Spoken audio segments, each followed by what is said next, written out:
My name is Dr. Lucas Livingstone. These might very well be my last words. I don't have much time, so I will have to be brief. I'm a researcher at the Department of Anthropology at the University of Washington. My office is small and underground. It has always felt safe. Looking around it now, at my cramped desk, my tiny bookshelf, it still feels safe. But I know it's not. I know I'm in terrible danger. I have reasons to believe that someone is coming to get me. I think the rest of my team is dead. I've lost contact with them. The last thing I heard was a commotion, someone screaming, Dr. Nordlund, I think. And then Dr. Bierman told me to back up all of our data at my office without giving me any explanation. All he said before the connection was lost was, "He will come for you, Livingstone. He will come for you too." I don't think there's enough time to back up the data to the cloud. Instead, I'm writing this down as fast as I can so that I can post it here. The world needs to know. My team and I recently conducted a joint research project together with another group of researchers at Adamas University in India. Our goal was to learn as much as possible about the tribe on North Sentinel Island. Very little is known about them. They are one of the last tribes that haven't been contacted or influenced by civilization. This makes them a very intriguing mystery for us anthropologists. However, for two reasons, it isn't possible to set foot on the island. Firstly, anyone who tries is more or less instantly killed by the aggressive inhabitants. Secondly, the Indian Navy enforces a 3-mile buffer around the island. So even if we felt like risking our own lives, it wouldn't have been possible.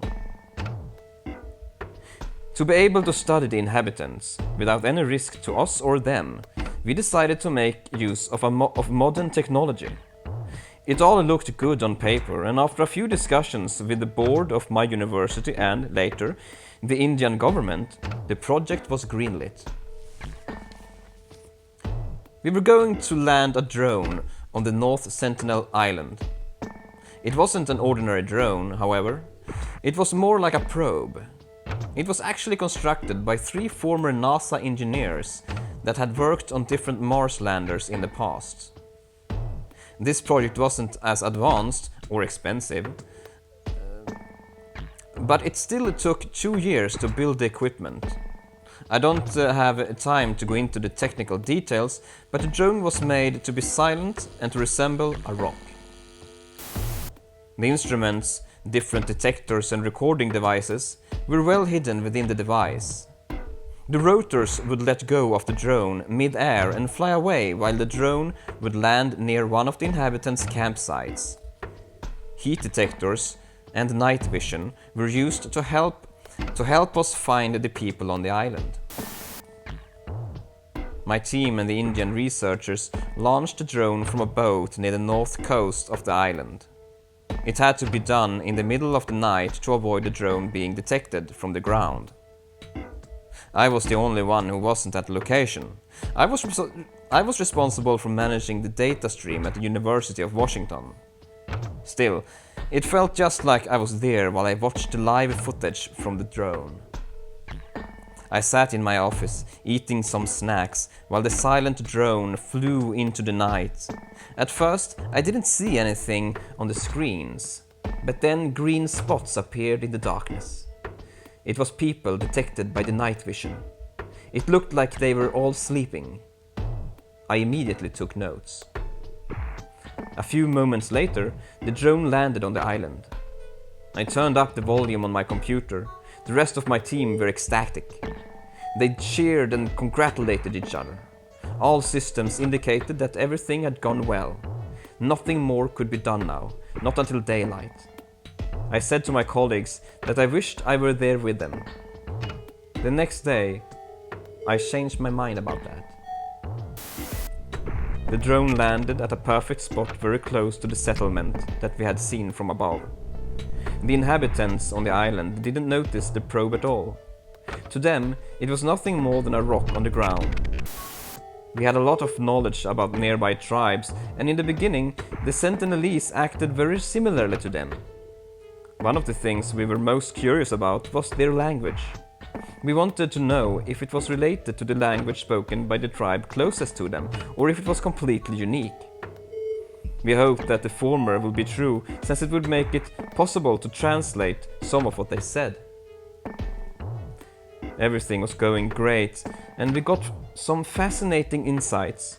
One thing that I took notice of was that none of the Sentinelese were particularly aggressive within their own group. Their social hierarchy seemed to be less tyrannical than I had expected. On the surface, they didn't act that much different from their neighboring tribes. Their language actually seemed to be unique though. Although our linguist, Dr. Edvinson, said it sounded a lot like Sumerian. This made us very excited, but our excitement soon changed into fright. You see, at the end of the day, something changed. The tribe gathered around a fire in the middle of the settlement. Someone, an older woman I think, began chanting something that sounded very different from the language they had spoken before. Slowly the rest of the tribe joined in. My team and I listened in silence. "Wow!" I heard Dr. Nordlund's voice in my headphones. "The fire is turning blue!" He was right. The fire was changing color. "Did someone see anyone add something to it?" one of the Indian researchers said. But no one had. It was as if the fire changed color as a result of the chanting. The ritual went on until the sun was about to set, and then something came out of the fire. It just walked right out of it, unharmed by the flames. It was a small humanoid being, looking very much like a child, with a blue, almost luminescent skin. Its eyes were pure white. It didn't wear any clothes. I heard everyone in my team scream in confusion in my headphones. We couldn't believe what we were seeing. I still have no idea. This incredible being, stepped forward and it just walked straight to the drone. Somehow it knew about it. With its white, uncanny eyes, it looked into the camera and let out this sorrowful scream of anxiety. Like a crying baby, but with more force to it. Next, it picked up a heavy stick from the ground, much heavier than it should have been able to carry, and began clubbing the North Sentinel Islanders to death one by one. They didn't resist, as if they were in some kind of trance. When most of them were dead, the horrifying creature, now splattered with blood, returned to the drone. It destroyed it with a stick. A few moments later, the commotion at the boat started and I lost contact with my team. And now I'm sitting here, trying to figure out what to do next. Perhaps you could help me. I'm going insane.